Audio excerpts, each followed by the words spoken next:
think that's how people want to use it.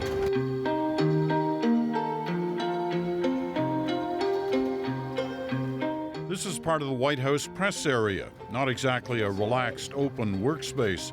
Desk room comes at a premium here on the day the Canadian celebrity PM is about to hold court. Okay. All right, Bobby, you're plugged in. Heads up, guys, heads up. Reporters are hustled to a gathering point to get in position. Cameras are hoisted to tripods and put at the ready. Test, 1, 2, 3. That gets the cameras clicking, and here they come now. Ladies and gentlemen. The wily old veteran of these moments, and the youngster just finding his feet on the toughest stage in the world, the White House Rose Garden News Conference. Once again, I want to welcome Prime Minister Trudeau to the White House. For starters, this is not the hottest ticket in town. A little like a wedding that didn't quite get the expected crowd, both sides of the aisle that divided Canadians from Americans like friends of the bride and the groom come up short, with rows of empty seats at the back. But this isn't a social event, it's a news conference. So it's not numbers that matter, it's content. Good morning, everyone. It's an honor to be here. The two leaders give their opening statements. Reflected on the storied relationship between our two great countries. It's basically a brag about the accomplishments of their private meetings and a reaffirmation of how the two countries love each other. We just completed a very productive meeting, although I regret to inform you that we still have not reached agreement on hockey. All this is the prelude to the first question. This is the moment we find out just how much American journalists really care about the visiting foreigner and the issues that have brought him to town.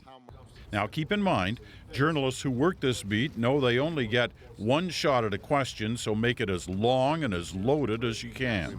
All right, we're going to take a few questions. Start with Julie Davis. Thank you, Mr. President. I want to ask you about the Supreme Court.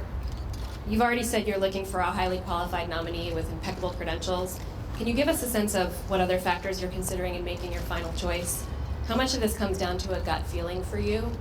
And does it affect your decision to know that your nominee is very likely to hang out in the public eye without hearings or a vote for a long time or maybe ever?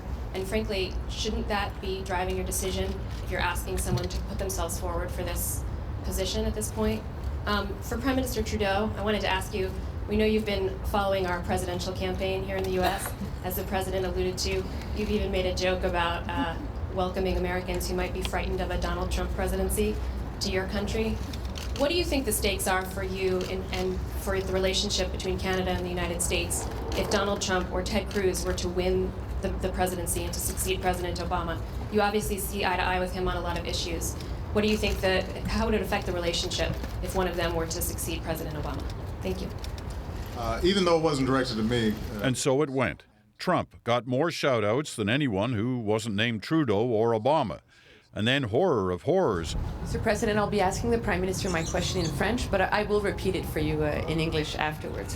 Someone mentions the issue that no one on either side of the aisle really understands. Did you discuss the issue of softwood lumber, which is looming over the bilateral relation?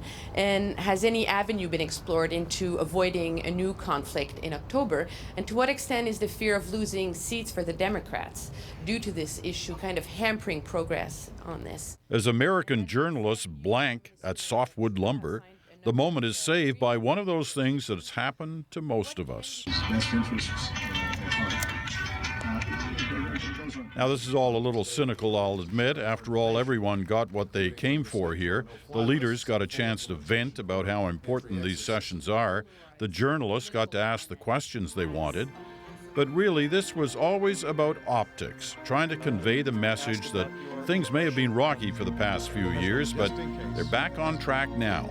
The U.S.-Canadian relationship will be fine. All right. Thank you, everybody. Well, at least until November.